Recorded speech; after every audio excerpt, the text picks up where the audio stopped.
Good evening, everybody. Thanks for joining me tonight. If I sound a little congested, I'm going to apologize in advance. I'm still recovering, apparently, from a little bit of con crud. Yeah, that kind of stuff for me tends to hang around a little bit. So, I'm here. Alright. For those of you who were here during my stream on Saturday night, we had started our next story called To All Things an End, and we got about 3 chapters in, so we're going to continue reading that this evening. And before I start, does anybody have any questions related to the stream, the story, or anything we've covered so far? Please feel free to ask in chat.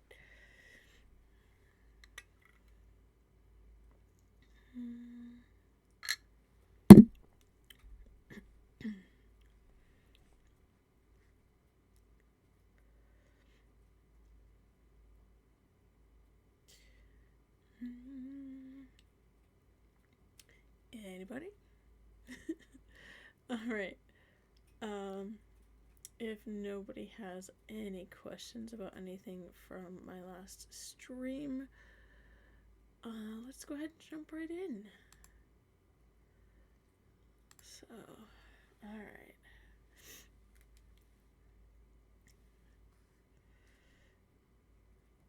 Okay.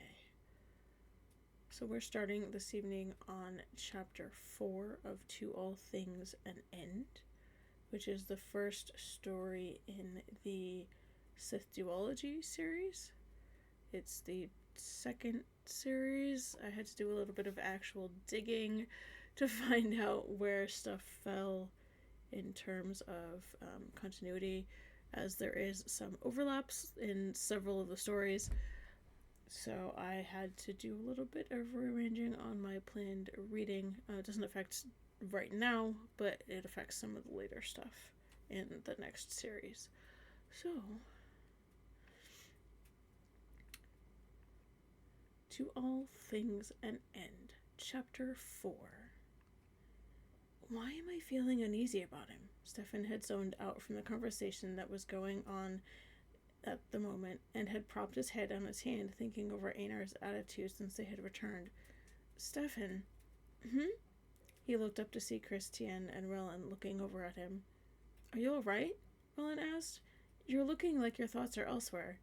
Yes, sorry, I'm just... Please, where do we stand? At the moment, Christian told them from where she sat, I'm not entirely sure that we should bring our people back to Coruscant. We still have no indication of what resources the Bothans and others have left behind to hinder our efforts. Not to mention the fact that we have no idea of how deep Bane has infiltrated places here, Relin added. Then we leave the ones we brought in to counter their efforts, Stefan said as he nodded.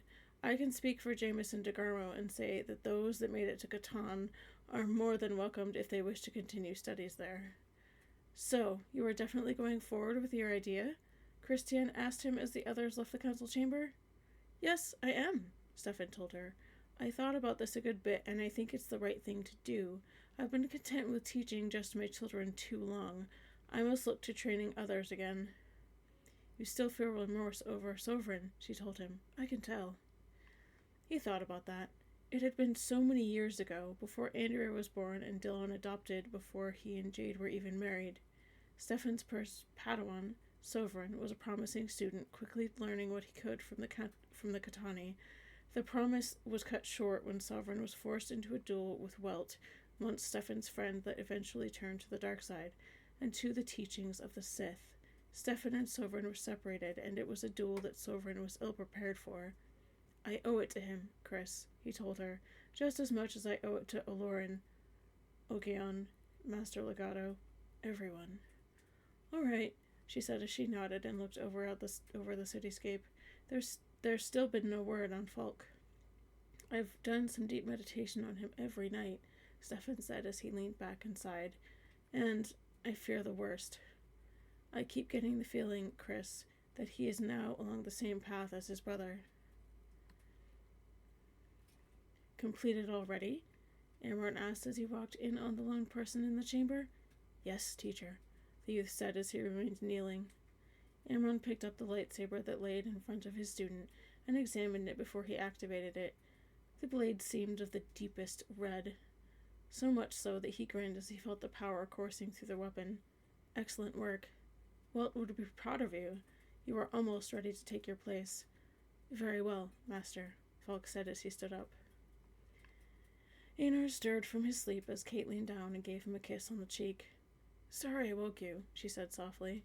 He opened his eyes and smiled. It's all right, though I think I could use a little more rest. Are you going out? Yeah, I think a walk in the gardens. You sleep now, but next time you should join me, Kate said, smiling, and she kissed him goodbye. He just smiled and slowly drifted back to sleep as he heard the front door swoosh closed.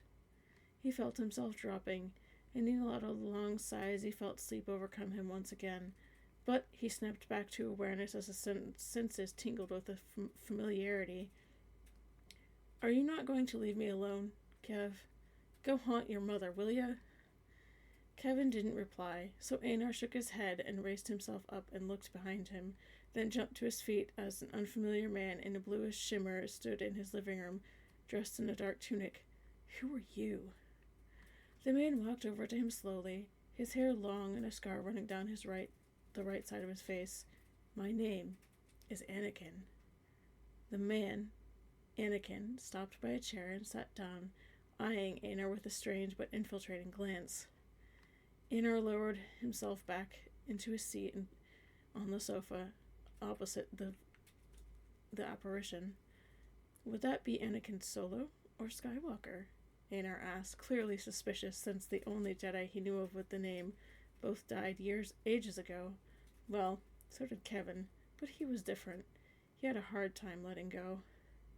The man grinned at him, showing both amusement and superiority, if that were even possible. My name is Anakin Skywalker, yes, the man said, leaning back in his seat. Einar nodded. So, you just decided to drop by my quarters after being dead for, 100 years? Anakin grinned once more, widely, and crossed his legs. You remind me of someone. But anyway, yes, I actually was sent here. What is with you guys? Can't you just stay dead? Or a part of the Force? Is there a word for that, by the way? Why do you gang up on me anyway? Well, yes, there is an afterlife. I can't talk about it much, and we're not ganging up on you, Master Algernon. You do realize that it is not often that we are allowed to make contact with the living, he said, watching Einar closely. Well, then what is it? Anakin rose from his seat and walked over towards the window. Everything is so different since I was here last. I don't remember it being so green. But some things are the same, like love, hate, anger. Yeah. Yoda had it right, you know. Einar sat down on the sofa once more, listening. I've already had the speech from Kevin. There's nothing wrong. I had a moment, but I've dealt with it already. No, you haven't. But you think I don't know... What, you think I don't know about this all? Come on, Master. Everyone knows me. What I did. It's probably in textbooks in this new temple we have here. I don't have much time, actually. This is it. There are people that want you in the fight. And yes, there will be a fight, and you will be needed. Now get your act together, man. Anakin's anger brought the temperature down in the room a few degrees, or so it felt, as the tall man stood there yelling at him. Einar stood up, having had enough of this poodoo. Get the hell out of my apartment. A little difficult since I'm actually here to talk to you. Einar spun around at the voice and saw Stefan standing in the doorway, and he suddenly felt his face flushing from the conversation he had just had. I've been feeling something dark within you ever since we returned, Stefan told him as he walked into the room. I think we need to talk. I'm all right, Stefan, Einar said as he sat back down and began to pour himself a drink. He couldn't even move the cork out of the bottle, but looked over to see that Stefan had his hand outstretched and was holding it closed. Sorry, give me 2 seconds. I've apparently been staring at a screen too long. It was fine this morning. Sorry. I may have to pause and go get eye drops.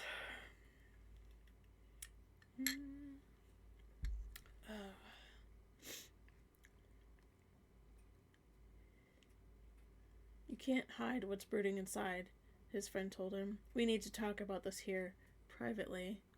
And if I don't want to talk about it, I would prefer it be talked about here and not in chambers, Stefan told him bluntly. It's your choice. I'm concerned about you. Callista has been worried since our return. We must talk. Einar stretched his hand out quickly in Stefan's direction, and he saw Stefan flinch as his force hold was severed. Einar then pulled the cork out of the bottle and grabbed 2 glasses from the cabinet, feeling Stefan's gaze on his back. Einar turned around and placed the glasses on the table next to the bottle of Dantomene's finest moonshine. Sit down, he said, pouring into the glasses, avoiding direct eye contact as he did so. Stefan walked over to the table slowly, and then took his outer robe off and sat down where Anakin had been moments earlier. Stefan held up his hand. That wasn't very nice. Well, it's not nice to come between an angry man and his booze, Einar told him with a grin, trying to ease the atmosphere. Stefan just sat calmly, eyeing his friend, and then accepted the glass that was handed to him. I think it's time, buddy, Stefan said, smelling the clear liquid before taking a small sip which made his whole body feel like a supernova. Einar looked down into the glass and then brought it to his lips and finished the drink in one gulp and then slammed it on the table. I messed up. Oh, sorry. I'm going to pause for just a second. Yeah, I may have to go get eye drops. So, on that note, I'll be right back. Give me a second.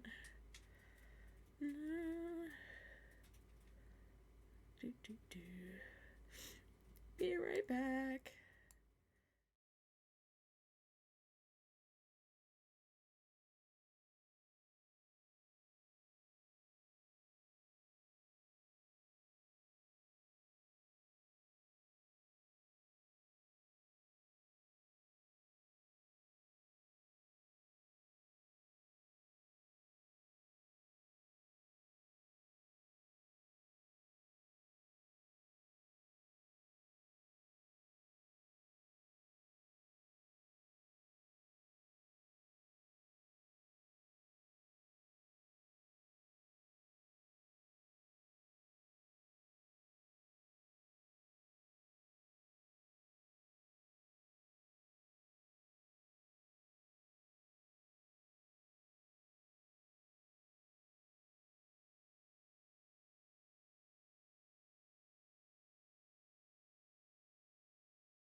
So sorry about that. Apparently my eyes decided that they needed a little break.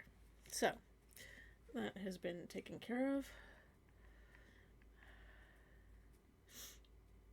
Stefan placed his glass back on the table, not caring for the taste all of a sudden. Alright, you could tell me. Stefan's aura felt bitter, probably angry about being left in the dark, mixed with all that had happened. His house arrest, the Bothans, Bane. Korriban was all he could say. It felt like the words just didn't want to come out, so he grabbed the bottle and poured himself another shot and downed it immediately. It was Korriban. That's what happened. That bloody rock. I guess this has something to do with this Lord Benas? Einar nodded. I gave the council the whole report on that incident, including that he died in a battle between the two of us. Stefan just nodded. I've actually been wondering about that. You were acting a bit odd when we picked you two up. Is there something you want to add to the record? Einar poured himself another drink and took a small sip of it before placing it on the table and staring at it for a moment. He tortured her and was about to kill just as I got there, Stefan. It was a long and brutal fight, but in the end I got lucky. That's it. I was moments from death. I still have the scars to show it. Einar almost shuddered when he thought about his burnt flesh. I managed to deflect his attack back at him. He lost his eyesight and I had the high ground. He was unarmed.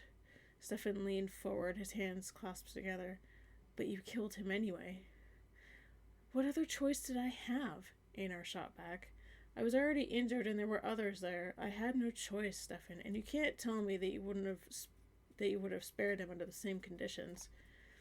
He just leaned back and contemplated what he was hearing. I'm not going to argue with you, Einar, but I feel that you're not giving me everything about what happened. I'm feeling a bit more from you. Look, Stefan.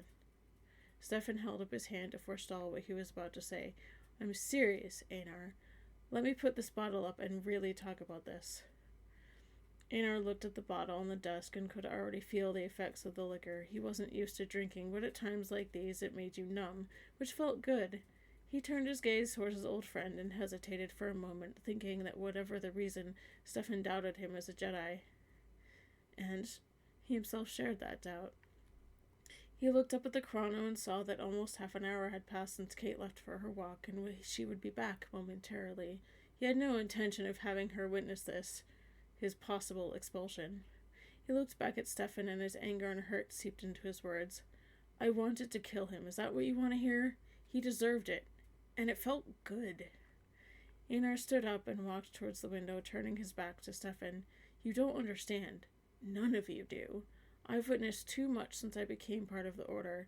I've fought my entire life. I've been waiting for my life to turn around to be able to train younglings, meditate, and do normal Jedi work. But I've never let go of this bloody lightsaber. And people have died and gone missing. Kevin died. He was my friend, and the Force knows he won't stop letting me know that I survived that fight, and he didn't. Ari left. Bryn walked out on me. Turlon, I don't even know that boy anymore. My whole life as a Jedi, people have grown apart from me. I'm a loner, and people see that. The only good thing in this life is my wife and our child, and so what if I slipped? I had a reason to. He spun around. And you can judge me all you want, and I suppose you will take this to the council. I know I would. Stefan just sat there, listening and looking at him with a mix of regret and understanding. Please leave me now. Do what you have to. I'm exhausted, and I'm going to take the day off. Goodbye, Stefan. Einar walked out of the living room and into his bedroom, closing the door. Stefan just sat there, dumbfounded. Nothing of Einar's actions and words were like anything he had ever seen from his friend, and it really saddened him. I'm sorry, Stefan whispered to no one in particular as he rose from his chair and started to make his way out of the apartment when Kate started to come back in. Master Card, she said as she smiled at him, I didn't know you were going to visit, or I would have split up the place some. That wasn't necessary, milady, Stefan responded in kind. I just wanted to have a word with your husband. Good day.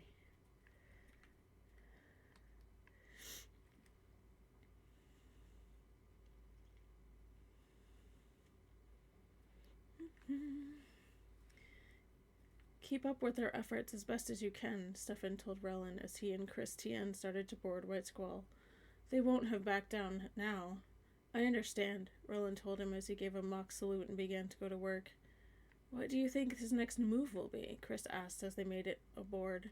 That, I feel we won't know until he's already done it, Stefan said as the hatch sealed behind them. For now, we need to see about getting back to Catan. We've got a lot of work to prepare for. Somewhere in the unknown regions on a planet without a name. You've had a very rough journey, my friend. Come back to the light. The light was blinding, and he raised a hand to shield his eyes. Those blasted Tatooine suns never seemed to let up. He looked down the dusty and deserted street and found himself suddenly standing before his old freighter, the Firebird. In the space between heartbeats, he was swept away once again. He was actually getting used to it now. He stood in a clearing on Endor, the spicy sweet smell of the trees filling his lungs with every breath. His master stood next to the Firebird, smiling and waving him forward. They would be hibernating soon. His training was very near complete. Easy now. Let your eyes adjust. Stay with me, Master Jedi. Master. He wasn't a master yet. No, he was still a knight. He was on Coruscant, roaming the halls of the Imperial Palace. It struck him as odd that they were empty. He thought he remembered them being crowded and overflowing with all manner of life. In an instant, he was in the hangar. He ran his fingers along the fuselage of an X-Wing and was surprised when he felt a tap on his shoulder. He turned and saw her. He knew this memory. She smiled at him, her icy blue eyes penetrating to his very core. He knew what she was going to say before she said it. This was his memory, after all. Are you lost? That wasn't her voice. Those were her words, but not her voice. The light was blinding him again. Please, I'm here to help. I'm here to help you find your way. He had once helped someone find her way. Ari. The memories came flooding in on him again, and again he relived them all. She wore a beautiful flowing white gown and a necklace of sapphires. His heart skipped a beat as he slid the ring, a solid gold band with a diamond surrounded by sapphires in the middle, onto her finger. That first year was incredible, but then she was away. Her stepbrother was wreaking havoc in the galaxy, and she was being sent to Andalore. He had to stay. His squadron was needed for the defense of Coruscant. His squadron. The Silverblades. The name chosen for the color of his lightsaber. He fought long and hard in that war and lost most of his squadron. Those who survived went into early retirement, but some scars don't heal. They all knew they'd be called back. It was just a question of time. In this place, time moved quickly in places and eternally slow in others. For a life age, he sat on that floor. He cradled his son in his arms as they both wept over her clothes. That was all they had left of her. He'd fought with all he had to help her, but the disease was the will of the Force, just a part of a prophecy that had been laid on the shoulders of his wife. He'd been there all along, helping her on her way when she needed it, and sometimes helping her regardless of whether she needed it or not. He'd saved her numerous times before, but he couldn't save her from that damned prophecy, and it ate at him from that moment on. Why do you persist? Because I still have hope. Hope. That was what his son had become. Hope. After she died, after the Force they both had served stole her away, his son became at once his whole universe and his only hope for life. He took it upon himself to train the boy, becoming a master of the Force. In training his son, he himself searched for more and more knowledge of the Force. He began to see it for what it was, neither light nor dark. Life is neither inherently good nor evil. It simply is. With this understanding, he grew in power. Never again would he lose someone he cared for. And then, his son was kidnapped. The broken and bloodied bodies of the cloned Sith lay strewn across the hallways of the Sith Lord's secret fortress, mere tokens of the rage that very nearly consumed him as he searched for the ones who would dare steal his son. He'd found that Sith Lord and freed his son from her clutches. He distinctly remembered the contraption drawing from his son the power of the Phoenix. The Sith Lord was reviving long-dead minions, but she had made a mistake in using his son, for his son missed Ari almost as much as he did. They found her in a Sparty cylinder, pulled back from the Force through the power of the Phoenix. Together again, husband and wife, they had fought the Sith Lord as they escaped from the fortress. His will to keep his family alive pushed him further than he'd ever been pushed before, and he discovered aspects of the Force that were unknowable to him before then. I know you're strong. You can fight. He was born to fight. His mind wandered to a sacred ceremony he'd held in private with his son and his wife. He'd grown out his hair just for the occasion. In the solitude of the forest on Endor, the place of his training, he stood before his son and wife. Without words, he took a Kashakian kukiri and cut off the ponytail he was wearing. Repeating the words his wife had taught him, he handed the lock of hair to his son. Things did not look good in the galaxy. He was going to make them look better. The blades flew once more. The battle played in flashes. An explosion here, a scream cut off prematurely, echoed in his mind. He was hit. Nearly out of control, he crashed his ship in the belly of an enemy cruiser analog. These aliens from the next galaxy fought with the cunning of warriors, and to make matters worse, there were whispers in the Force, if anything at all. He survived the crash and fought his way to the bridge. Vong warriors lay scattered before him, marking his path with random limbs. The Force crackled inside him, and lightning danced in his eyes. On the bridge of that alien ship, if one could call it that, he fought for hours. They couldn't touch him. His silver blade flashed quicker than their honed reflexes could counter. He was at one with the Force, and it flowed through him with all the power of the rivers and oceans in the galaxy. And then something went wrong.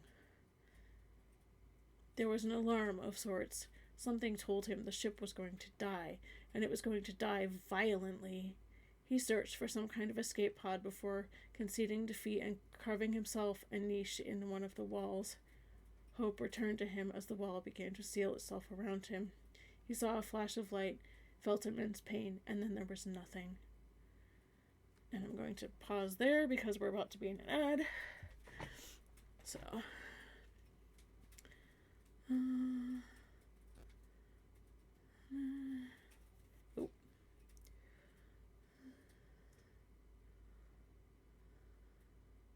There we go.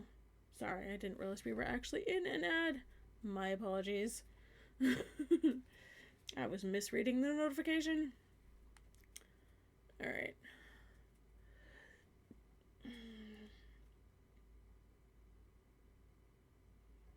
I'm going to reread that last section since we were in an ad and I didn't realize it. There was an alarm of sorts. Something told him that the ship was going to die, and it was going to die violently. He searched for some kind of escape pod before conceding defeat and carving himself a niche in one of the walls. Hope returned to him as the wall began to seal itself around him. He saw a flash of light, felt immense pain, and then there was nothing.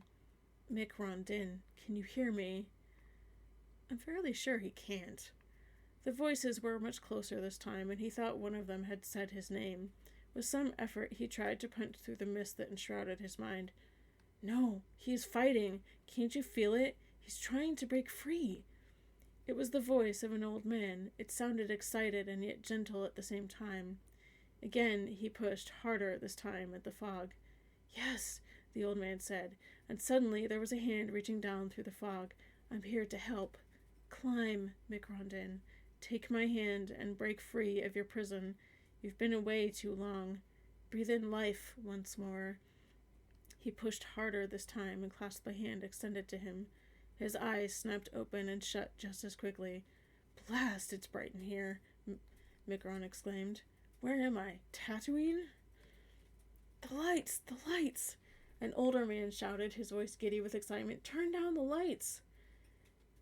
Mick heard the soft footsteps of a child run across the room and pause. After a moment, he slowly removed his hand from his eyes and opened them. Above him hovered an anxious-looking old man in traditional brown Jedi robes. His hair was long and gray, and his beard grew to the middle of his chest. The smile he wore warmed Micron from the inside out, even though he didn't recognize him. Good morning, young Master Jedi, the old man said. Coincidentally, it is, by the way. We've been waiting for you to wake up for quite some time now. The Vong? Mick asked as he looked around the room. It appeared to be an older version medbay from a pre-Clone Wars era ship, but it must have been transferred groundside. There was neither the background hum of engines nor the indistinct feeling of artificial gravity. No longer a problem, or so I've heard. Apparently, they've gone home. Well, at least there's good news, Mick said as he swung his legs over the side of the bed he was lying on. Where am I? Actually, Micron, the older man sighed, those of us left aren't even sure. What do you mean, those of us left? Mick asked as he stood and stretched out the biggest kink in his neck he'd ever had. He was picking up something strange to the Force, but it wasn't quite deception. It was more of a hesitation to tell the whole truth. Perhaps you'd better sit down, Micron. And how is it that you know my name?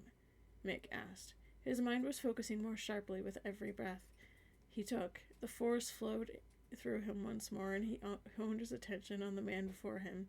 Please, sit, he said. This may take some time, and it may come as something of a shock. I assure you, young master, that I mean you no harm. Nor do I wish to deceive you. I merely hesitate because some of what I have to say will be difficult to hear. Mick studied the man's face and could read nothing but sincerity. From the Force, he felt nothing but honest concern emanating from the man. Just how long have I been out of it? First, let me introduce myself. My name is Joris Sabath. You're who? Joris Sabath. Mick raised the back of his hand to his mouth to stifle a laugh. Right. And next you're going to tell me that I crash landed on the outbound flight's final resting place.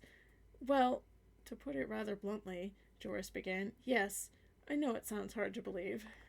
Oh, it's not hard to believe, Mick retorted. It's impossible to believe. For one thing, Admiral Thrawn destroyed the outbound flight, and he was not one to leave a job only partly finished.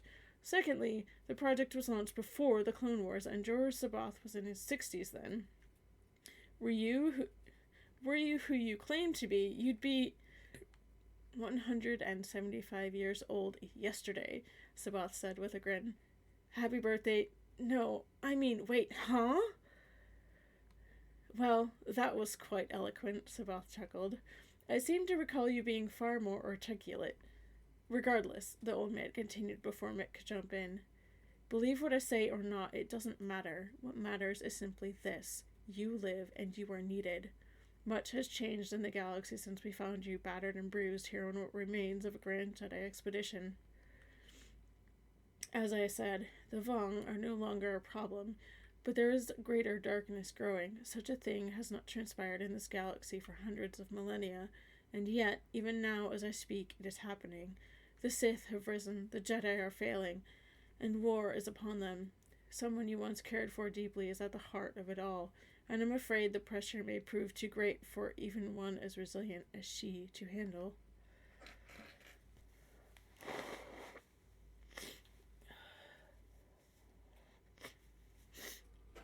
Oops. For all these reasons and more, we have watched over you, waiting for you to rise so that we may tell you of what has transpired. Unfortunately, you slept for far longer than expected, and we are running out of time. Know this, Mick groaned in. She needs you, but not like she needed you in the past. As I said, much has changed in the galaxy. There are things you will find that you are not going to like in the least. It is not mine to say what these things are, but I will warn you to be strong. There was a ship just down the hallway from this room. It is what we have dubbed a Jedi starfighter. It is hyperspace capable, and you will find that Coruscant is already plotted in the navicomputer. Now, I'm afraid that I must leave you. I have already stayed too long. Whoa, whoa, whoa! Mick exclaimed as he massaged his temples with his fingers. How do you know all of this? Who are you really? I am who I claim to be, Sabath replied as he stepped back from the hospital bed. For the first time, Mick noticed that the old man was an odd shade of blue, and his jaw dropped. He shook his head and regained his composure. I thank you, Master Sabath, he finally said as he bowed to the spectre. Peace be with you. Force be with you, Joris Sabath said as he faded into the Force. For a moment, Mick Rondon continued to stare at the spot where the old Jedi had been standing. His eyes moved upward until they fell on a locker next to the fresher. Inside, he found an old black flight suit, much like the one he had always worn back in his squadron days. Wordlessly, he took the flight suit and went into the fresher. It took 10 minutes for him to shower, shave, and be ready for flight. He was a little slow after his obnoxiously long nap. That ship was exactly where the Spectre had said it would be, and after a thorough pre-flight check, Mick deemed it worthy of travel. He had no idea how long it would take to reach Coruscant from where he was. After all, he didn't know where here was. He checked the blaster at his side. He hadn't fired a shot in his battle with the Vong, and the old DL-20 still registered a full cartridge. Its lightsaber hung on his left. He had already checked on that. Sighing, he fumbled through the old and worn flight suit he'd woken up in and found his pack of smokes. There were only 2 left. He lit one and then tucked the other behind his ear. He took a long drag and exhaled slowly. He didn't know what was going on out there, but as he stretched out with the Force, he could feel the turmoil spreading.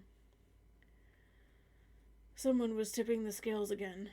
One side was weighing in too heavily, and the chaos of the Force was being reined in.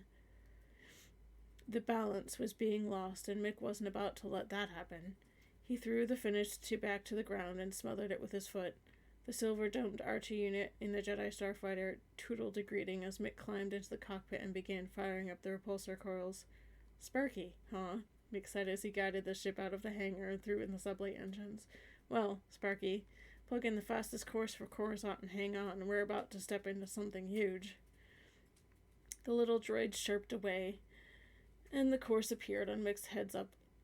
In an instant, stars flashed into starlines, and he was soon surrounded by the mottled sky of hyperspace. Mick yawned. Sparky, make sure you wake me 5 minutes before we get there, okay? The droid beeped an affirmative, and Mick let himself fall into the Force. Sir? Lieutenant Akia called. Yes, Lieutenant, Harp sighed. These damn rookies were everywhere. If he didn't have anything better to do than teach these bumbling idiots everything they should have learned about traffic control at the academy. Sir, you might want to see this, Akia said. Yeah, that little blinking light means you're being hailed. You might try answering and maybe it will go away. He walked off before the kid could reply and stormed over to his mug of caf. Unidentified, what the hell is that thing? Mick heard over the comm, followed by a muffled curse and the distinct sound of a mug of caf hitting the floor. The rogue Jedi smiled. It's a Jedi starfighter, Mick replied over the comm. From before you were born, kid. Now put someone in charge on. Sir?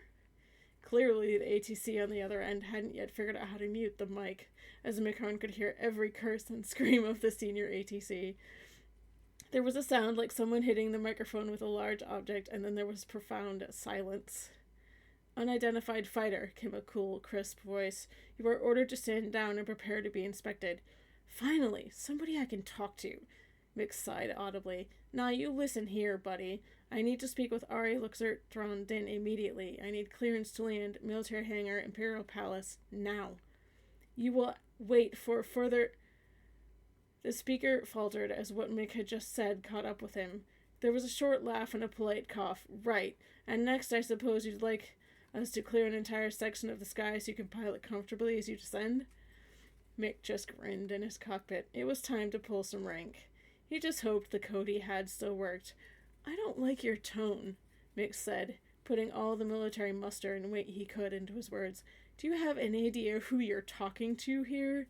This is Commander Mick Rondin of the Silver Blades, New Republic Navy, serial number 3263827. My clearance code is Gamma Foxtrot Alpha Alpha Dantooine. If you get me that clearance code on the double, or so help me, I will have you serving coffee in the Academy cafeteria before I'm through with you. By the stars. Forgive me, sir, the senior ATC called back. Your clearance is granted and we've forwarded a message to General Din. Your pad has been cleared and is waiting for you. Welcome home, sir. Thank you, Mick smiled. Now get the kid back to work and try to relax. Yes, sir. Thank you, sir. Mick Rondin couldn't help but notice how different Coruscant looked as he wove his way through the Durasteel canyons. There was far too much green. He'd have to ask somebody about that later. In the near distance, he saw the spires of Imperial Palace. Gently, he lowered the ancient fighter into his old spot in the military hangar. Tech crews did double takes and stared at the ship. Mick paid them no heed. The fighter touched down without a bump, and Mick immediately popped the canopy. The familiar sight of X-Wings, Y-Wings, and the tech scurrying about warmed his heart. But, along with these familiar shapes, the rogue spotted several bits of machinery the likes of which he'd never seen before.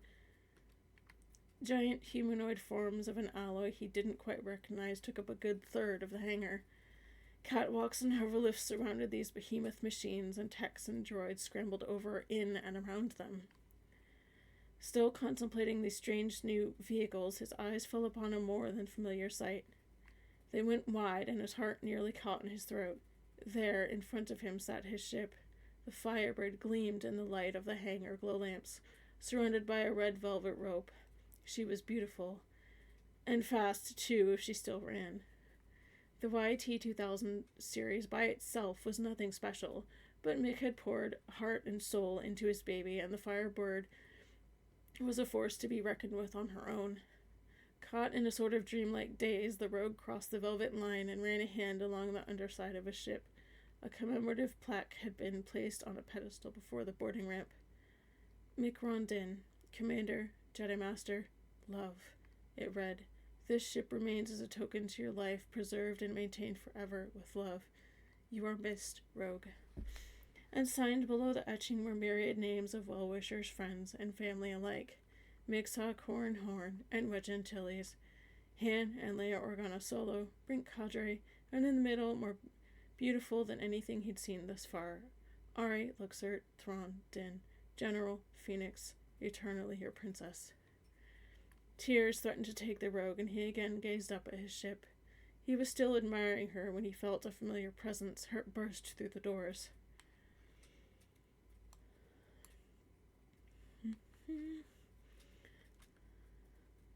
Chapter 5.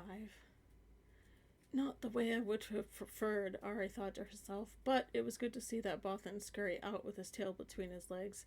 The council and the senators know now that the Bothans were behind things. Their Anzadi counterparts are guilty by association as well. So, it's a win. But how much of a win, really? With Bane pulling the strings, can I really take this at face value? Her datapad beeped steadily at her side. She quickly scanned the alerts as she moved down the ornate hallways of the Senate building. Dozens of messages awaited her, more than a few from holojournalists wanting her to comment on the day's events. She'd tackle that mountain of PR later. The camera jockeys could sweat for a while. She sent an order to Maxwell to hold all calls for her except those of top priority. Her aide-de-camp was a smart man. Truth be told, she was grooming him to replace her when the time came. If that time came. But she'd never let anyone know that, least of all Maxwell. Her boot heels clicked rhythmically on the stone floor. Rounding a corner, she entered the skywalk to Imperial Palace. It was one of the few joys she took in her job, these inspection trips to the military hangar. As general of the entire New Republic Armed Forces, inspection tours were hardly a duty that required her attention, but somewhere deep down, the pilot in her relished each trip around the massive hangar.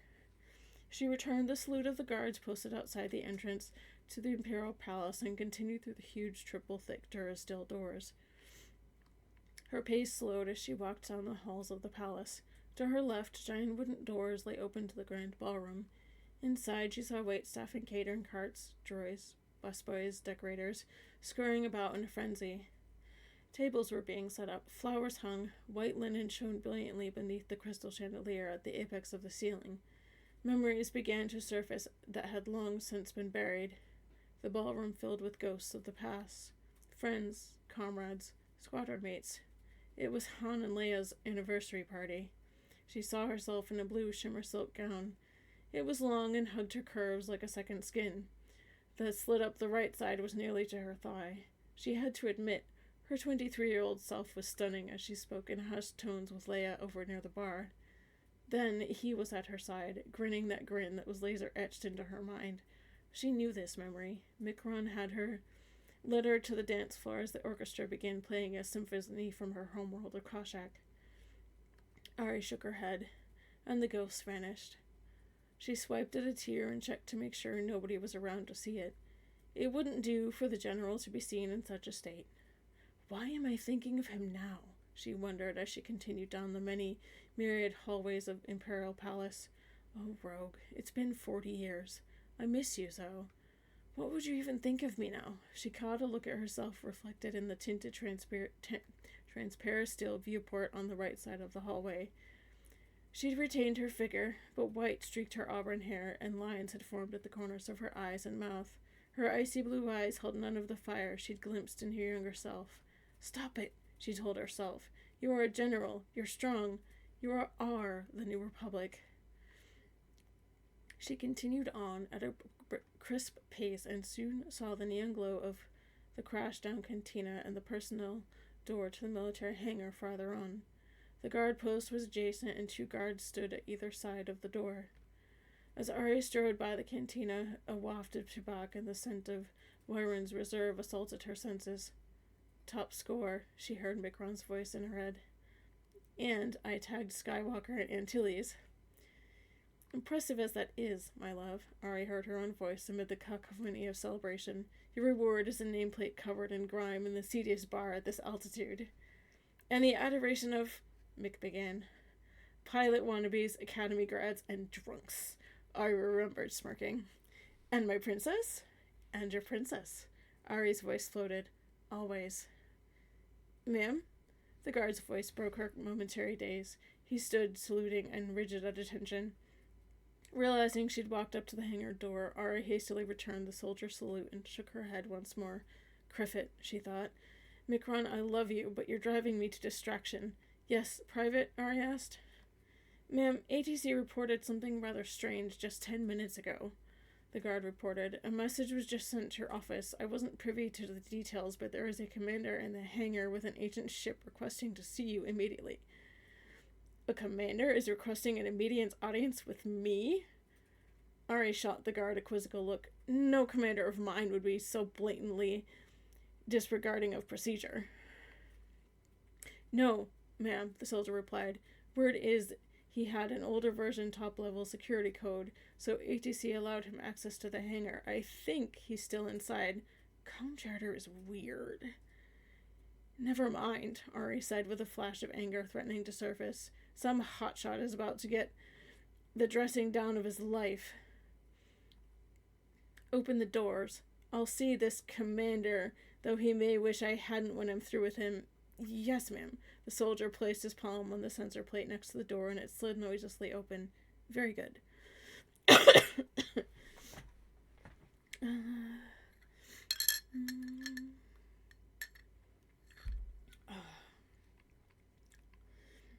Ari strode into the hangar proper, her gait and expression inviting no room for interruption. She scanned the immediate area and paused on the Jedi starfighter parked in the middle of the complex. She had not seen one since the Clone Wars, and yet there it sat, in near mint condition. The pilot was nowhere to be seen, but as she continued her scan of the area, hot anger bubbled inside. Beneath Mikron's freighter, running a hand along the ventral hull, was a man in a worn black flight suit. The velvet rope surrounding the fireboard was laying on the floor, and the man had his back to her. The thought of some random hotshot pilot with more ego than brains running his paws over Mikron's beloved freighter drove Ari nearly to rage. She stormed over to stand just 5 meters behind the man in black.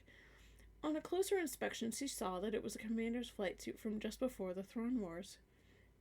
Skipping over that curiosity, she crossed her arms, brought her full military weight to bear, and sighted the man in her cold stare. Give me one good reason why I shouldn't have you shot and dumped into the nearest garbage compactor, soldier, Ari demanded. You've broken nearly every regulation, procedure, and law we have with your little stunt, and I never was one to follow the rules. The man cut her off, and all the anger and venom in her drained in a nanosecond. That voice, the stance, the ancient DL-20 at his side, it couldn't be. She was daydreaming again. She was hallucinating. Too much stress, too much work. That had to be it. It couldn't be. And then he turned around, and Ari's heart leaped into her throat. He stood before her hale and whole, and not having aged a day since she last saw him.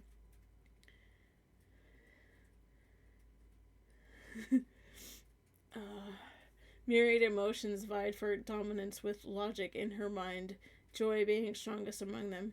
He moved towards her, a look of concern on his face, a look that she'd seen 1,000 times on a face that was as recognizable to her as her own. She didn't feel the datapad drop from her hands. She didn't notice her knees buckle. She floated down into blackness with a smile on her face as she heard Mikron Din cry out her name. Ari! The rogue had her in his arms before she could hit the cold durasteel of the hangar floor. A tech nearby was shouting frantically into a comm unit for a med team.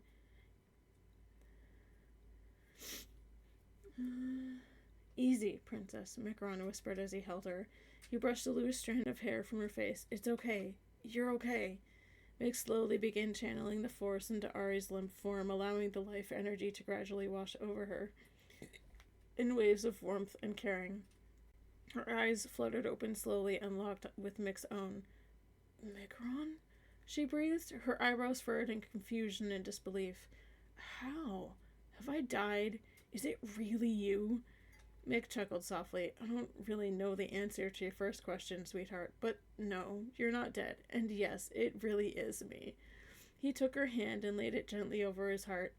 Stretch out. You know this heartbeat. Ari closed her eyes and took a steadying breath. Mick could feel her gentle presence within his mind and his heart and opened himself fully to her. She poked and prodded through his thoughts and memories, and Mick relived the experience out in the unknown regions once more. She sought the answer she seemed to need to know. Mick sensed to withdraw and something else besides. Her signature within the force, which used to burn brightly with the flames of the phoenix, wasn't nearly as strong as he remembered. He opened his eyes to find her icy blue staring directly into his. For the briefest of moments he saw that flame behind her eyes. Just as quickly, however, it was gone, replaced with a tired sort of sadness. "Oh, Rogue," she sighed as she threw her arms around his neck and buried her face in his shoulder. "Oh, Micron, I've missed you so." Her tears felt warm in his chest as a medic ran to where he held her on the floor. Mick waved the medic away, his gaze leaving no room for argument. "Princess," he whispered, "it's okay. I'm here. You know nothing could keep me from you forever. I'm so sorry it took me as long as it did." "But, Mick," she said as she pulled away slightly, her eyes moist with tears, "you died. I felt it. I'll never forget that day. I died that day. And now, here you are, holding me in your arms, and you don't look a day older than the last time I saw you.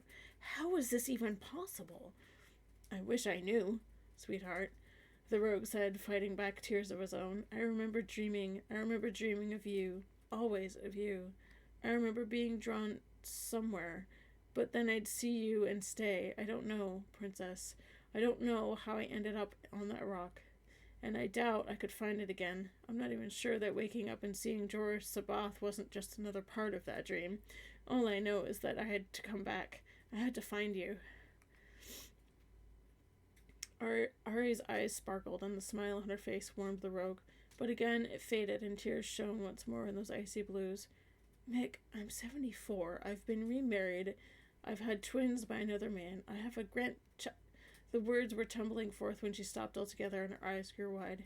"Oh, Mick, Kevin's our son. He's dead." The tears flowed freely and harder this time as she collapsed once more into his arms, her sobs muffled against his chest, and the rogue's heart broke and the tears finally came again.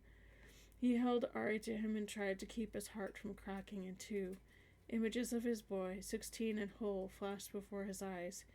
His determined gaze as Mick said what would be his final farewells all those years ago.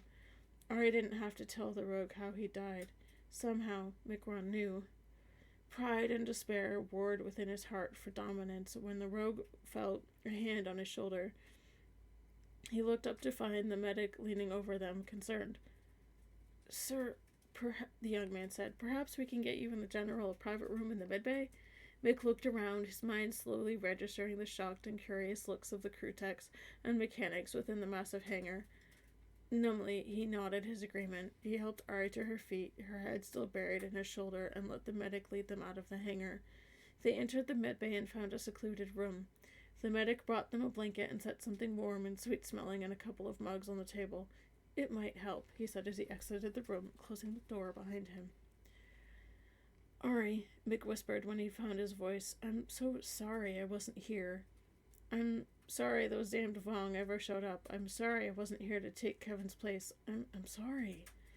"It's not your fault, Micron," she said, sniffling as she pulled out of his embrace far enough to run her hand along his cheek. "You were dead." A small smirk tugged at the corner of her lips as she gazed at the rogue before her. What are we going to do, love? We missed so much. How do we get all those years back? How do we go on? I'm so old." "Shh," Mick interrupted her as he placed his hand beneath her chin, gently raising her eyes to meet his. He stroked a strand of her hair, and through the tears a roguish grin began to spread across his face. "I know I'm shallow, but just how shallow do you think I am?" "Oh, Mick," Ari laughed weakly. "I'm serious." "I know, Princess," he sighed. "It doesn't matter to me how old you are. I'm just happy to have found you finally. As for the rest, we'll figure it out. We always do." Ooh, good timing. We have an ad break.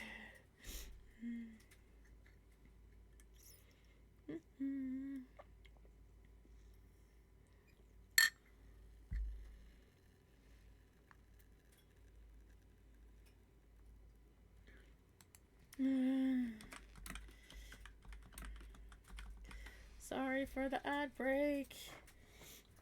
I'm trying to keep on top of those. Alright.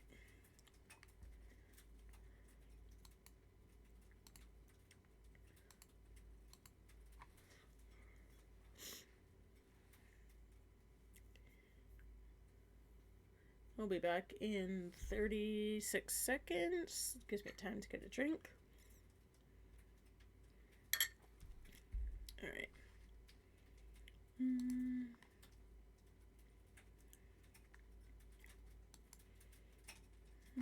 Hope everybody's having a good evening.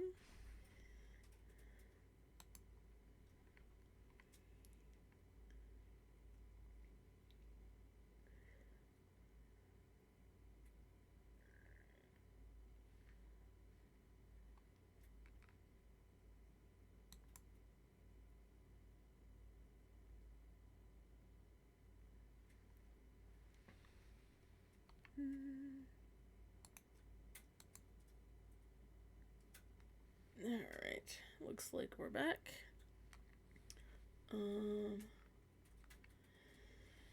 They stayed there for an hour, neither speaking, entwined in a hug that went deeper than their physical bodies. The force inside both of them intermingled, and their minds danced in moderate joy at the bittersweet reunion. Something feels different, Stefan thought, as White Squall was beginning to start approaching her exit vector for hyperspace. He had seen the old fighter on the scanners after it had entered the system, curiosity rising a little inside of him as he watched it, but there were gentle ripples in the force coming from this fighter, growing more and more. There's something more to this. Turn the ship around, he told Andrew as he started to focus more on the feeling. Get ATC to give you clearance for the palace. What is it? She asked as she changed heading. Something different in the force, he said as he started a mild meditation to get a better idea of what was happening. This new visitor, I'm feeling something powerful from the pilot. Who is this? The sound of boot heels on the tile grew louder until they stopped altogether just outside the door to the small room Ari and Mick were sharing. Sir, Mick heard the medic just outside the door. You can't just barge in here. The general and her visitor need some time to recuperate. Now you listen here, son. Mick smiled at the familiar voice and brogue accent. I was flying with Ari against imps before you were born. You're gonna let me by, or you're gonna wish you had. Ari smiled at Mick. He never does change, she sighed. I wouldn't have it any other way, Mick smiled back. Sir, I really must protest, the medic stammered before Ari cut him off. It's okay, she called through the door. Let him through. The door slid open with a rush of air, and Brink Cadre came charging into the small bedroom. Ari, are you okay? Did you hit your head? What happened? I keep telling you to slow down, but do you listen? No. Are you sure you're not hurt? Can I get you? Brink, Ari exclaimed, placing a hand on either shoulder. I'm fine. Really. Calm down. It's okay. I just fainted, but it's okay. I don't know how to say it. Say what, Ari? Brink stared hard into Ari's blue eyes. He had completely blown by Micron without really noticing that anyone else was in the room. His sole attention had been on Ari. So, when Mick placed a hand on Brink's shoulder, it was with some surprise that Brink spun around to face the rogue. As their eyes met, a range of emotions played across Brink's face. Confusion gave way to joy, anger, surprise, shock, elation, and a myriad of other emotions. When the smuggler finally regained control of his senses, he hauled back and caught Mick with a right hook that sent the rogue to the ground. Brink! Ari cried. What the hell? Mick started to say as he got to his feet. His air had left him in a rush, though, as Brink enfolded the rogue in a forceful bear hug that lifted Mick from his feet. By all the stars in every sky, Brink exclaimed, finally setting the rogue down and holding Micron at arm's length. I gave up a long time ago asking how, but force, Micron. Look at you. You damn Jedi. It's good to see you too, pal. Mick smiled, and I'll work on the how. I imagine there'll be more than a few questions. I just don't have any answers yet. This is a lot for me to take in, too. You're telling me. Brink grinned even more. You died almost 45 years ago, and here you stand. It's enough to make this mind go soft. 45 years. Mick felt his knees give way, and Brink's happy expression turned to one of concern. The old smuggler eased Mick back onto the small bed Ari was sitting on. Yeah, Brink said. It's been a long time. I'm sorry, Mick sighed as he rubbed his temples. My brain is trying to make sense of it all and failing miserably. I think I just need some time. Well, you've got it now, buddy, Brink said. You're back, and you've got all the time you need. You want some whiskey? Brink! Arya exclaimed. I'm on duty, and Micron just returned from the grave. You really think now's the time for hard alcohol? Brink just gave her a blank stare. Arya held his gaze for a moment before she couldn't hold back the laughter anymore. Brink smiled expansively and patted Arya on the shoulder. For a moment there, I was worried you really hit your head. Micron joined the laughter as Brink broke open a flask and grabbed 3 medical cups from the cupboard nearby. Mick accepted his small cup of whiskey and took a sip, the amber liquid pooling on his tongue, and he breathed in the woody aroma before letting it slide down to his stomach. It warmed the rogue from the inside out, and he relished the feeling. I don't even know where to start, or how, Ari sighed, sipping her own drink. Well, Mick said, this will sound strange coming from me, but maybe we could take it nice and slow, like, for a day or two? There's so much that's changed, so much catching up to do, and I know you guys have more questions than I can answer right now. I have more than a few myself. Wherever you went, Mick, Brink said. Seems you grew up a bit, even if it doesn't look like it. Oh, rogue. Arya sighed as she wrapped her arms around his shoulders. There was emotion outside the door once more, and the medic sounded positively flustered. Master Card, Jedi Disharan, Master Einar, he said. This is most, well, the General already has visitors. I'm quite sure they need the rest. Perhaps if you came back later. Nonsense, a voice said in reply. We can go right in. She's expecting us. What am I saying? The medic sounded genuinely mortified. You can go right in. The General has been expecting you. That's a force trick if I ever saw one. Mick shot a quizzical look at Arya, and she just smiled at the rogue as the door whooshed open behind them. I would have thought better of you than to use that technique on a medic, Arya told the first person walking through the doorway. Well, sometimes the usual rules need to be bent just a little, Stefan Card said as Einar and Callista came in behind him. It didn't really crowd the room, since Arya's rank would afford her a larger room in the medical wing.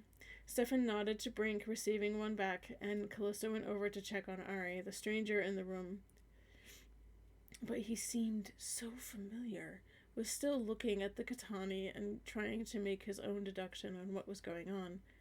There's a lot of power moving through him. This is the one I felt flying that fighter.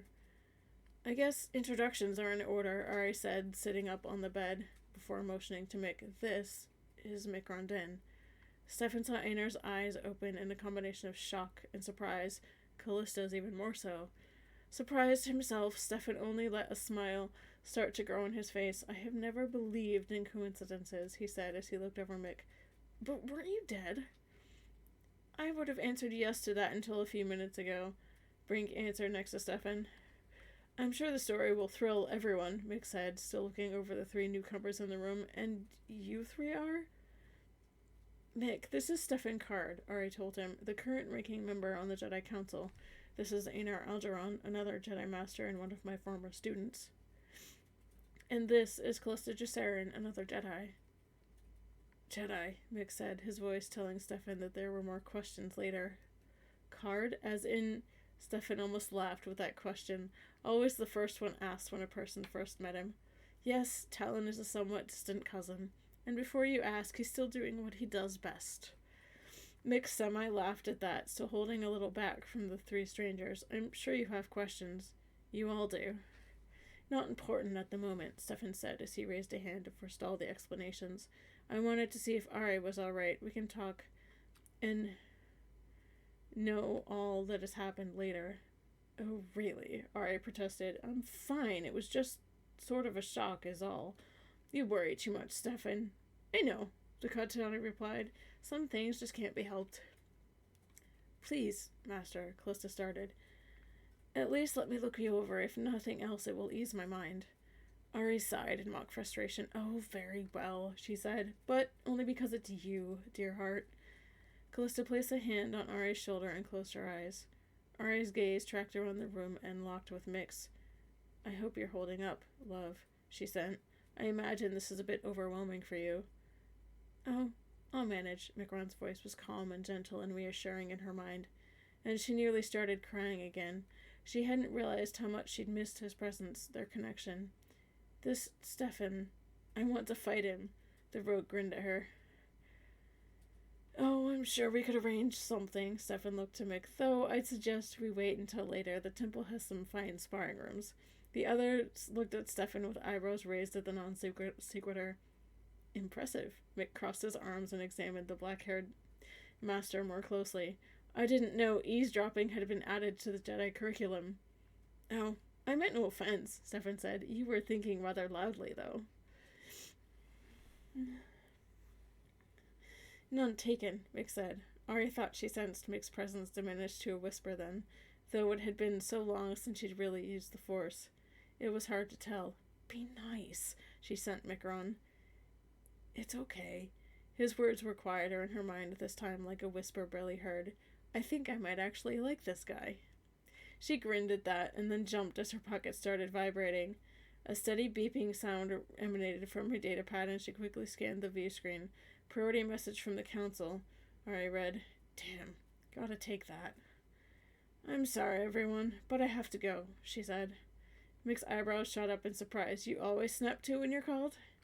Part of the job, Ari replied. You would have known that if you hadn't kept passing up promotions. No thanks. Mick raised his hands in surrender. I'd go mad stuck behind a desk. Starfighter Command is where the action is, though I suppose your toys are a little bigger. Her toys, Anar finally spoke, are battleships and battalions, lives. She commands the entire joint forces of the New Republic military, and you would do well to show some respect even if you are who you claim to be. Ari didn't even need the Force to sense Mick's temper flare. The rogue fixed Anar with a gaze that would have melted Durasteel. Ari had seen that look before, never directed at her or any of their friends, but it was a look Mick would turn on a pilot who'd stepped out of line under his command, or an enemy. Before she could even say a word, and before the rogue had a chance to retort, Brink interposed himself between Mick and Anar.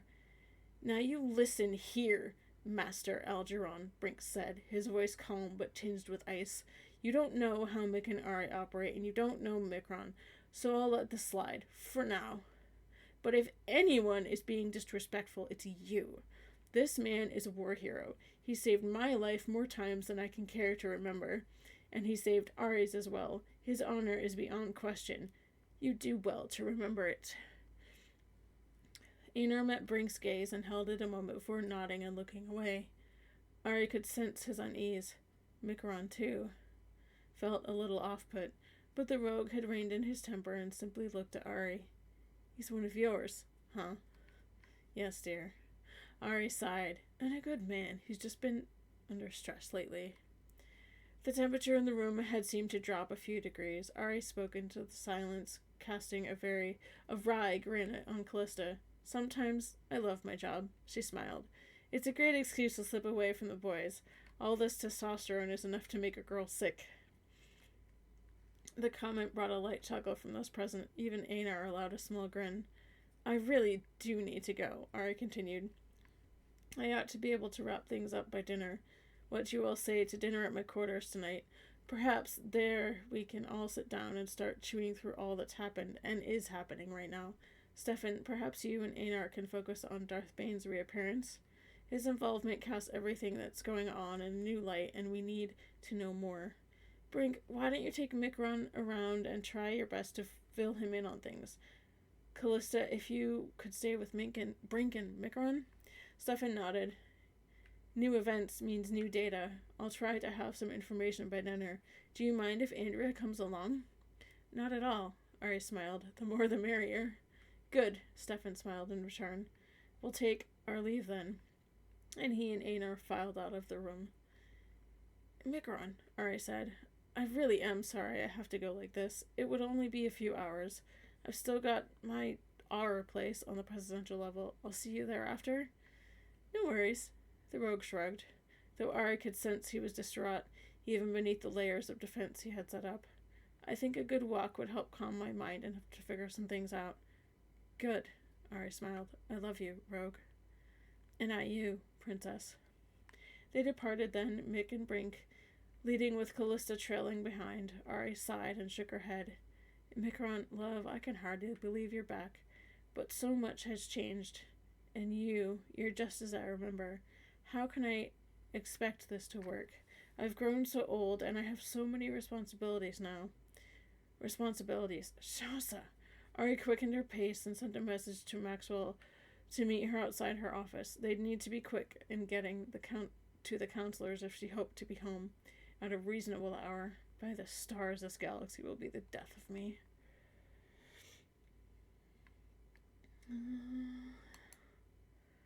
Okay.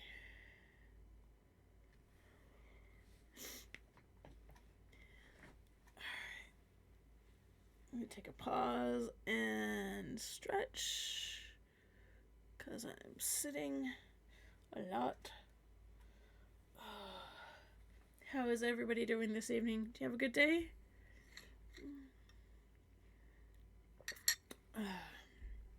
We're supposed to get a whole bunch of snow here, so I may be working from home tomorrow.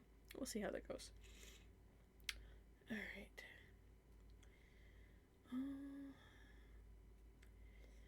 Chapter 6. And then along comes this doctor. Don't ask me why they call him a doctor. Never fixed anyone in his life, but he scraps together this monster of a machine, calls it a mobile suit. Bit more than just a suit, I'd say. The thing was just about indestructible. Caused a lot of damage until Stefan got Blue Talon. Anyway, you know how technology goes. That first one sparked a lot of interest. Now everybody wants them. Brink continued on like that as he, Micron, and Callista toured the hangar. He pointed out the newer ships and the latest line of X-Wings. Micron nodded here and there, taking in what Brink was saying and committing most of it to memory. It was, despite Brink's constant assurance that he wasn't doing a good job, fairly comprehensive detail of the military and technological advances over the past 45 years. Brink looked like he might cry when he told Mick that the Firebird was no longer the second fastest ship of its kind. The rogue smiled at that. Just means I'll have something to do in my spare time. Callista was mercifully quiet. She was watching the rogue, and Mick assumed she was monitoring his heart rate and such to make sure he was holding up. Being back from the dead could apparently take a lot out of a guy. Micron felt Callista's gentle touch through the force and allowed her in just under the surface, but kept the rest locked down, suppressed. He wasn't sure just how much he wanted to let the others see. Arya and Brink he trusted completely, but he didn't know the others. Mick sighed as they strode by a squadron of A-Wings, sleeker than he remembered them and decidedly more dangerous looking. Ari. It was a familiar thing, her being on his mind, but then, that was usually just because he couldn't stop thinking about her. Her dismissing them from the room as she had. The fact that she was even returning to work, even if it was just for a few hours when he'd just effectively come back from the dead. It felt so wrong. While Mick's ego did sometimes get the better of him, he still couldn't believe she'd want to leave him so soon. He would have thought she'd call off work for the rest of the day, stay with him, talk, figure things out. Instead, she retreated to her office and whatever that message had contained. Mick, Brink said, casting a sideways glance at the rogue, you've been listening to a word I've been saying? I'm sorry, Brink. Mick shook his head. You were saying something about the new hyperdrives? Junk. The old smuggler swore with a disgusted look. Sure, they can produce more power, give you more speed, but they're tiny. Technology gets better, things get smaller. They're a real pain to work on anymore, and aftermarket tuning, forget it. They're designed to spec, and the instant you try to push them above spec, Rink made a noise like an explosion. They're just expensive lumps of alloy and wire. That's too bad, Mick said. I was thinking of doing some shopping for the bird. Oh, I can help you with that. Brink smiled as he continued around the hangar. While the techies have been working on the new drives, there are still some enthusiasts out there toying with the older models. They figure if we can get so much power from such tiny drives, why not mod the older ones with even more? And with the bird, who knows what we can do? Sounds great, pal. Mick tried to smile. It didn't quite stick. You okay, buddy? Brink looked concerned. You radiate anxiety, Master Din, Callista spoke up, though you hide it very well. Perhaps we should go somewhere more relaxing? We could go to, well, I guess it's your apartment as well. It would be quiet, at least. Perhaps give you some time to rest your mind. You're pretty good at that. Mick flashed the younger woman a rogue grin, but even that familiar expression faded soon. Yeah, that sounds okay. Sorry, Brink, my mind just isn't here right now. When is it ever?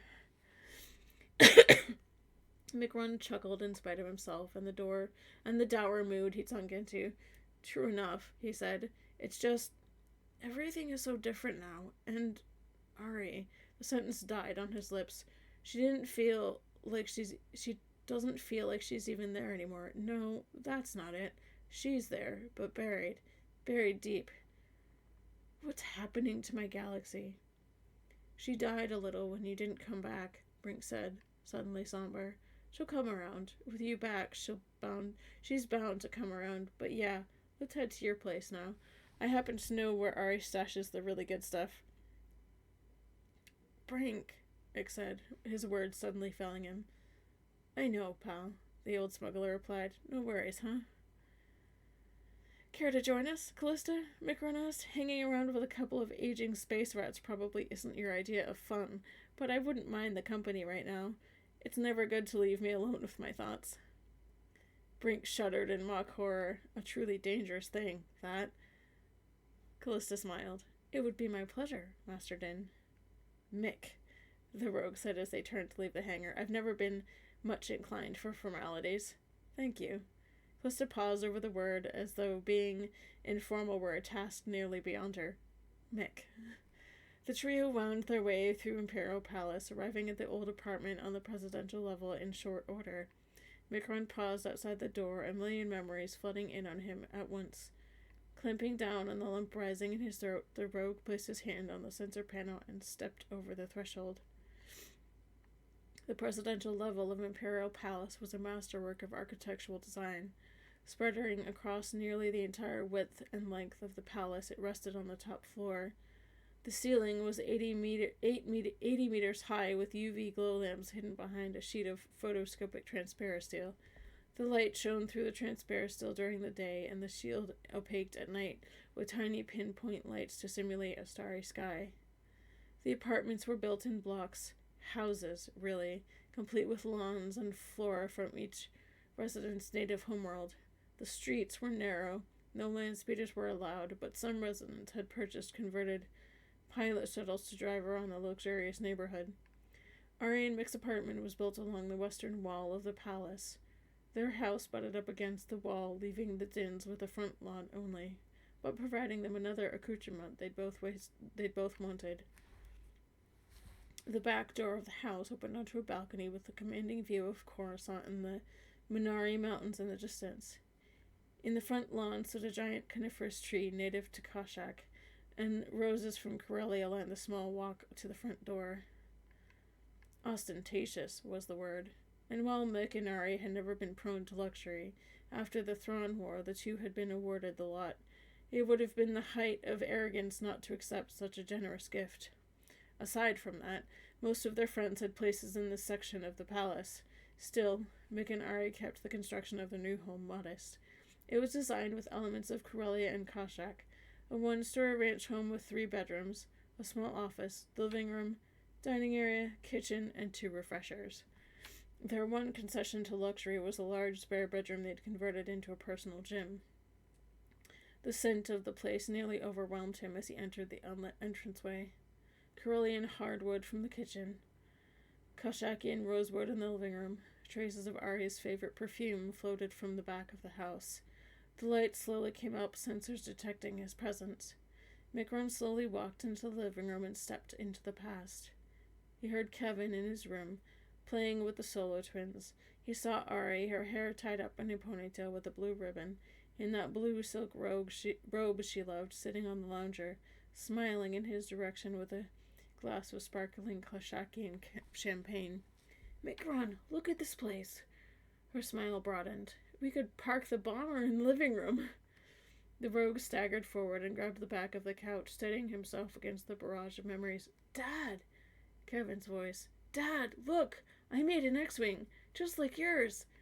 The boy was 12, and he had the sofa cushions, blankets, and a kitchen chair in the living room in front of the hollow projector. A children's flight simulator was playing, and Kevin gripped the control yoke in grim determination. I'm gonna blow up the Death Star. Watch, Dad! Micron didn't feel his knees buckle, didn't notice the tears flowing down his face, didn't hear Callista's gasp or Brink's expletive. His mind spun and his heart snapped. He should have been here. He could have fought alongside his son in that war. He could have protected him, taken his place. Something. Instead, he'd been stuck in limbo, in a trap within his own mind, and he'd been too weak to break free on his own. He wasn't sure if he was speaking, but he felt his lips move and heard a ragged voice whisper, Kevin. There were hands on him then. Strong hands. He was lifted to his feet and spun around. His danger sense flared and the memories vanished. His right hand had blocked the blows already. His left clamped down on the forearm in a quick application of torque, and his assailant was laying on the ground before him. It was then that Mick saw his attacker had been Brink. There you go, the old smuggler was laughing. I knew that'd snap you out of it. Really, Commander Cadre.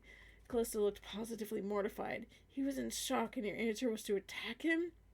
It worked, didn't it? That's beside the point. Callista flushed. Micron had yet to see her show so much emotion. He's clearly not adjusted yet. The psychological damage you may have just caused could be irreparable. Oh, Mick said finally, his voice a bit hoarse. He cleared his throat. I don't think he could really do much harm. I'm not generally known as the sanest person around. The rogue threw her a conspiratorial wink. Callista huffed in exasperation. Corellians! She threw her hands up in the air and retreated to the kitchen. You need to be more careful, old man, Mick said, helping Brink to his feet. I could have really hurt you. Old man? The smuggler scoffed. It'd take a lot more than you to hurt this old man, and besides, Callista sure wasn't going to do it. Yeah, well, thanks.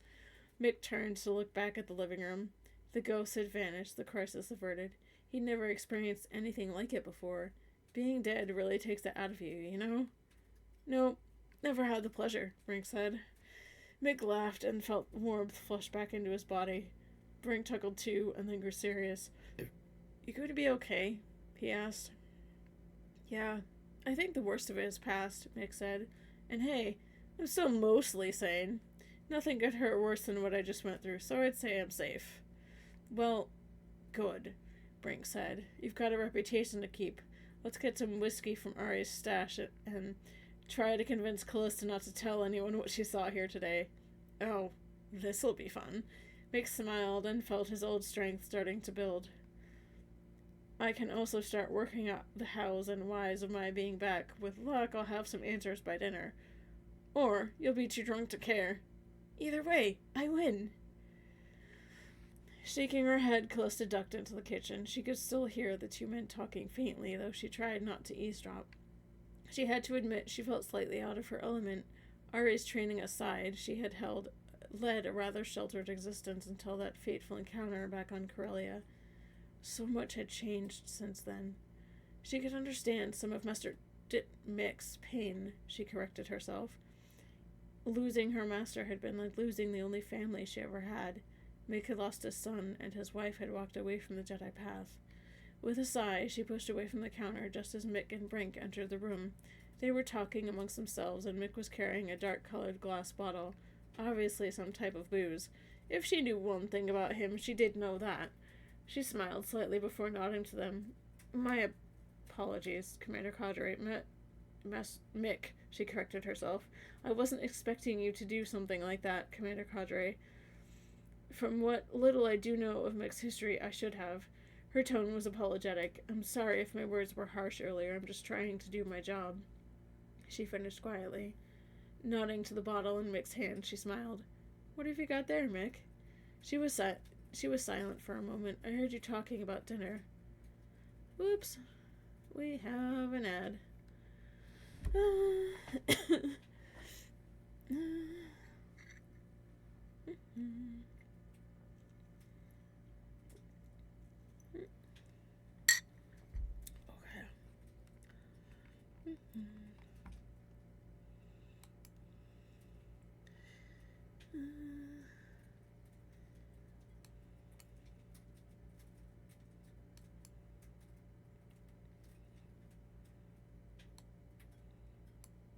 Okay.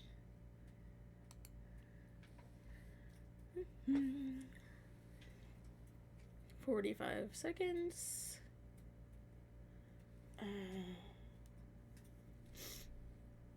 Alright.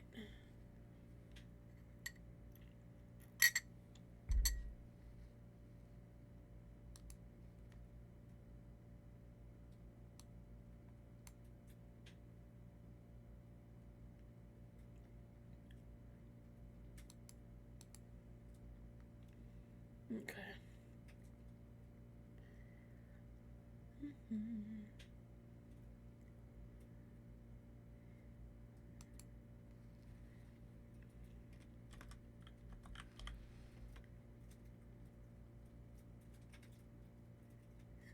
Alright, and we're back.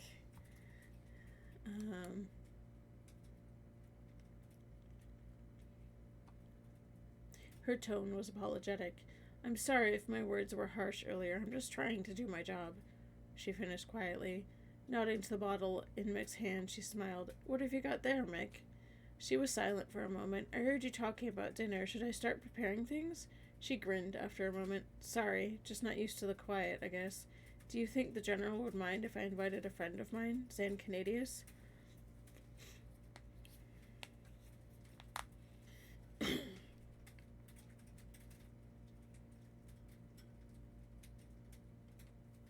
Far away from all of this, in one of the sparring rooms of the temple, there were two masters practicing. It was a match that had been agreed upon since the two had not seen each other in ages, years even. One had taken the path of the wanderer, the other having to center himself in everything that was going on, and had decided that the wanderer was especially needed for the task at hand. The wanderer's purple blade moved with swiftness and assuredness. The other's blue-silver met it with the same skill and determination. You've definitely studied more, Stefan said with a small smile as he countered the other's attack and pressed with one of his own. It's been necessary, the Jedi known as John Aloran answered with a grin as he blocked Stefan's strike. Since when have I been this close to matching you?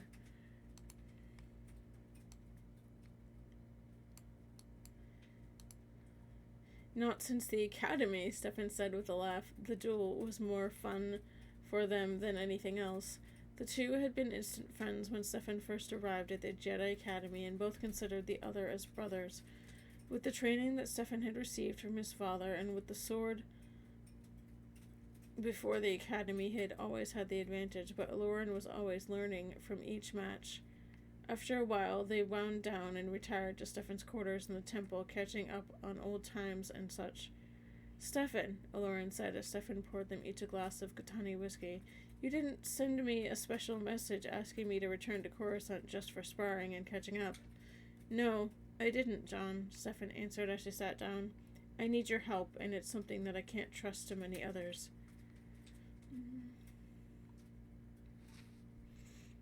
Aloran leaned forward, listening intently. The Sith? More to it than that, the Katani told him. Our old friend has returned. Stefan knew that his choice of words would strike a chord within his friend. Aloran stood up from his chair slowly and walked to the window, looking out over the cityscape. Stefan could feel the mixed feelings coming off of him. This was a particular past that wasn't easily forgotten by either of them. Bane, John said as he kept looking out, sipping at his drink. I lost track of how long it has been since we dealt with him. Me as well, Stefan said as he walked up beside him, knowing the history. Bane's last meeting with them was like a game of Jajark that no player in the galaxy could have imagined. It left bitter feelings in the two Jedi, enough, in fact, to where it had driven Aloran from his seat on the Jedi Council, for he had been a leader on the Council. Stefan, having felt the same drive, stayed and did his best to fill the role left as the leader of the Council. I know this is going to be hard, but we have to know what he's doing.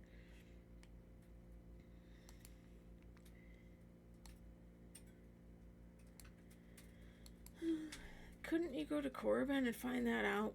John spat. I would if I thought it would help us, Stefan told him.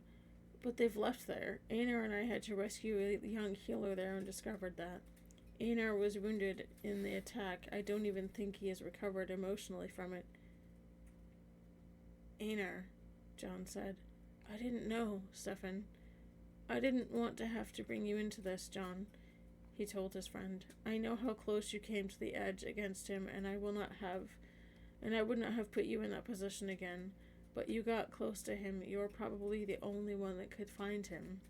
John continued looking out and kept doing so before he turned to look at Stefan. I should have done it a long time ago, Stefan. If you needed me, then I should have. We'll find him. The two gripped arms in the warrior's grip and finished their drink before they left.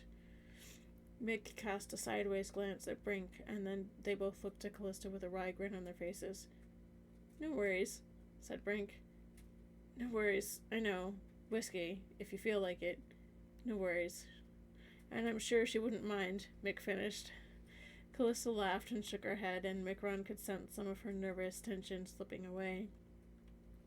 The rogue took a seat at one of the 3 stools arranged at the kitchen counter that jutted out from the wall. Many a hasty breakfast had been eaten there before, and midday snacks and sometimes dinner. He smiled at the memory. Ari, Mick, and Kevin had probably eaten in here more times than they ever actually used their dining room. Brink set the glasses down and joined him. What time is it anyway? Micron asked as Brink poured some of the Wyron's Reserve into his tumbler. Callista glanced at the chrono on the wall above Mick's head before sitting down on the other side of the countertop. 1700, she said. Master Ari should be here soon. Perhaps I will start something. Hey, Lord, welcome in. And call that Zan while you're at it, Mick nodded. Might as well meet all the new faces I can now and get it over with. Oh, Callista covered her mouth with both hands and blushed. How stupid of me. I don't wish to overwhelm you. This should be a quiet evening with only a few people. Don't worry about it, kid, Mick assured her. I'll be fine. I had a little trouble earlier, but that crisis has been averted. Which, by the way, could we not mention that to anyone? I've kind of got a reputation to keep, and it can't get out that I had an emotional breakdown and cried like a toddler with a skinned knee. Master Din, flustered, Callista fell back into the comfortable formality. You've been, from what I understand, dead for 45 years. The galaxy has changed drastically, and you've awoken to find most of your friends gone. You should be comatose from shock alone right now. Having a moment of weakness as you entered a house you haven't seen in that long that holds such strong memories is hardly unexpected and nothing to be ashamed of. Oh, it's not shame, Mick smiled. I just like to play things a little close to the vest, if you know what I mean. He's a big boy, Brink chimed in, but don't let him fool you into thinking it wouldn't put a dent in his ego if everyone knew. Thanks, laser brains, Mick glared at Brink. Any time, nerf herder. Callista cast an exaggerated look at both men before sighing in defeat. Very well, I'll call Zan, she said, and I'll start working on dinner. I suppose you do know better what you can or can't handle, Master Din. Thanks, Callista. Micron sipped at his whiskey. I hope you don't mind if a couple of roommates sit here and pester you as you work. The young Jedi set a knife and a cutting board on the counter in front of Mick. If you're in the kitchen, you can help with the cooking, she said, smirking. Mick and Brink looked at each other, smiled, and then snapped to attention and saluted with a military precision that shocked and surprised Callista enough to make her drop the bowl she was holding. Micron Din, New Republic Commander, Starfighter Command, reporting for duty, the rogue said. Brink Cadre, New Republic Commander, Starfighter Command, reporting for duty, Brink followed. Callista fumbled with the bowl she dropped. As you were, gentlemen. Both men burst out laughing. Orders, Admiral? Mick asked. In answer, and with a devious smile of her own, Callista presented the now full bowl of tubers before the two. The look of horror on their faces was hysterical. I think you may have done this before, so I'll not get into the details, she said, holding back laughter. Wow, Brink said, taking a tuber and a paring knife. She catches on quick. Mick finished the smuggler's sentence and began peeling a tuber himself. The meeting with the counselors took far less time than expected. The Bothan senator had fled the planet within an hour of his storming out of the council session earlier that day. The Anzadi were quick to follow. Without more solid evidence, the New Republic could not legally take any action against the Bothans or the Anzadi beyond suspending them from council hearings and revoking their diplomatic immunity. The council agreed that they needed to be dealt with. But the law was clear. Until the Bothans or the Anzati posed a real military threat to the New Republic, they could take no military action against them. For now, it was decided they'd wait and watch and continue to investigate the issue. And I knew there would be reporters, Ari thought to herself, but I wasn't prepared for them to be waiting outside my office. General! General! One reporter shouted. Is it true that the Bothans and Anzati have fled Coruscant? Is it true that they've stolen plans for a new mobile suit? General! Another tried to get her attention.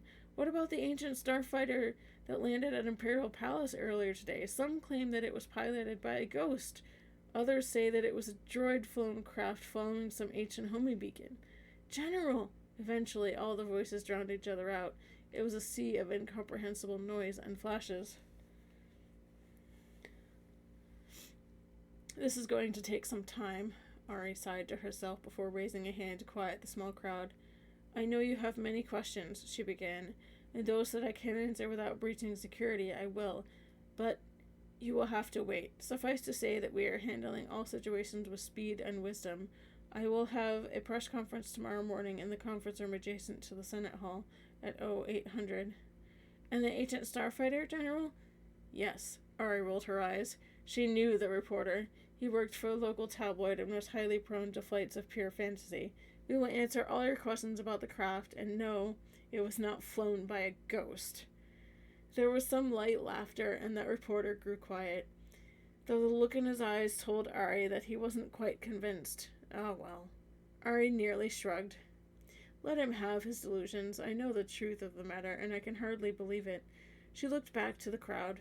There will be no further comment for today, she said, and she could feel the news jockey's disappointment. I'm sure you can all find your way out. The sea of cameras and reporters filed out of the ornate double doors to the headquarters like a herd of dejected children. You're quite good at that, General, if I may say so. Ari spun on her heel. That voice. A man sat on the bench just outside the office door.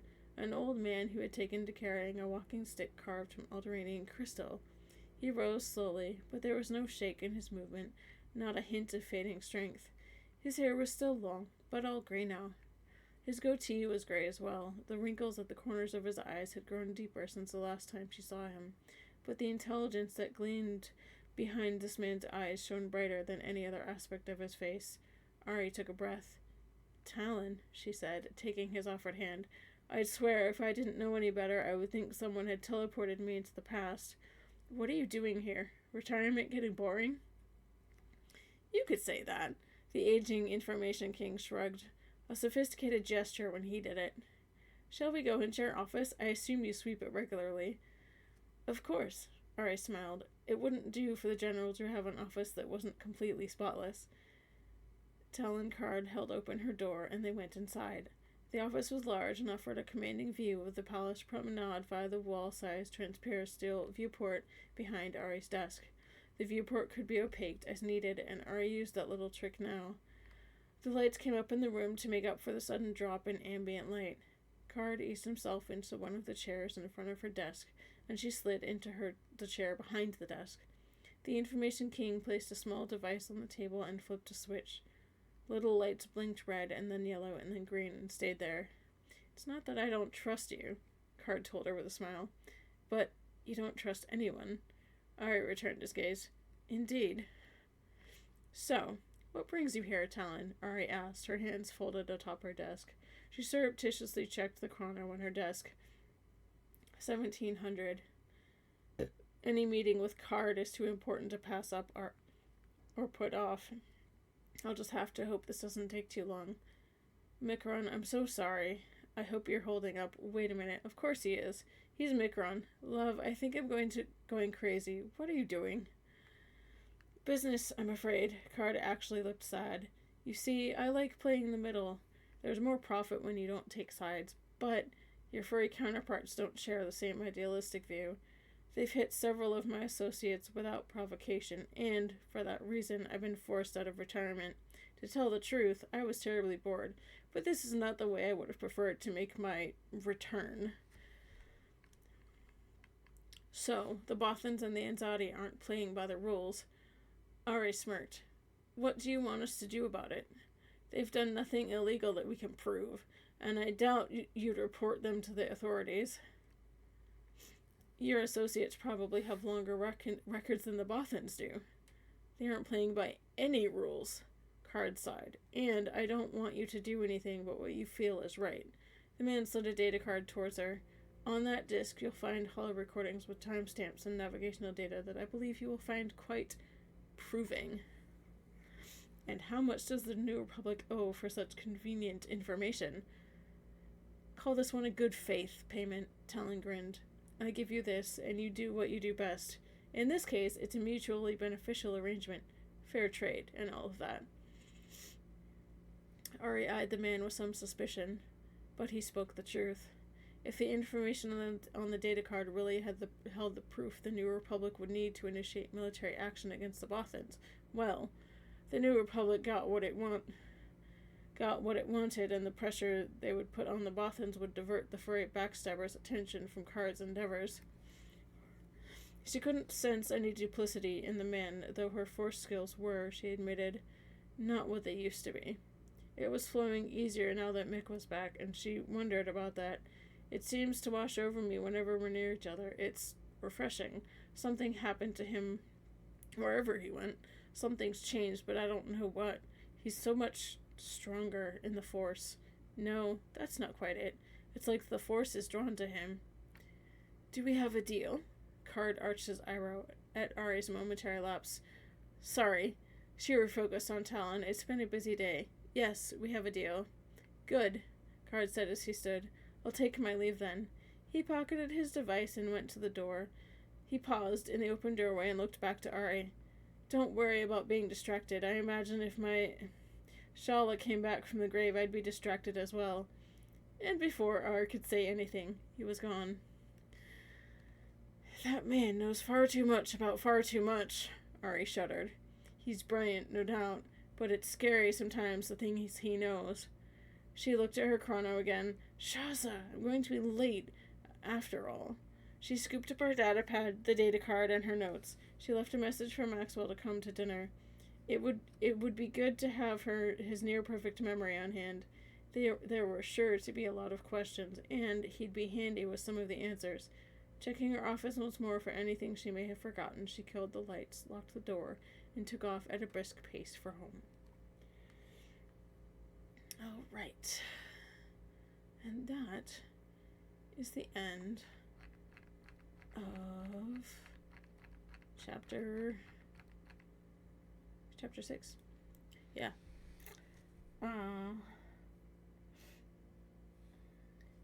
Okay. Oh. I know it says 4 to 7. It's actually 4 to 6. Because I can't words today. Okay. Thank you everybody who joined me this evening. I hope you're enjoying the story. I'm definitely enjoying revisiting these stories. It's been quite a long time since I've reread some of them, so it's been interesting to revisit them and kind of refresh my memory. So I haven't probably looked at any of them in, these in particular for about 10 years, so it's been interesting. But, let's see.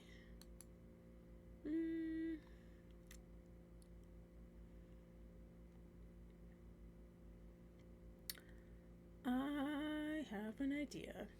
Let's go raid Cat's Tales. She's actually a friend of mine, a fellow SWTOR player, and she's actually playing SWTOR right now.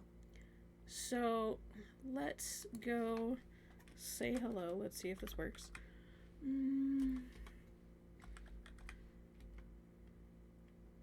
Oh, it did work! Yay! Okay. I gotta turn that off on the cat.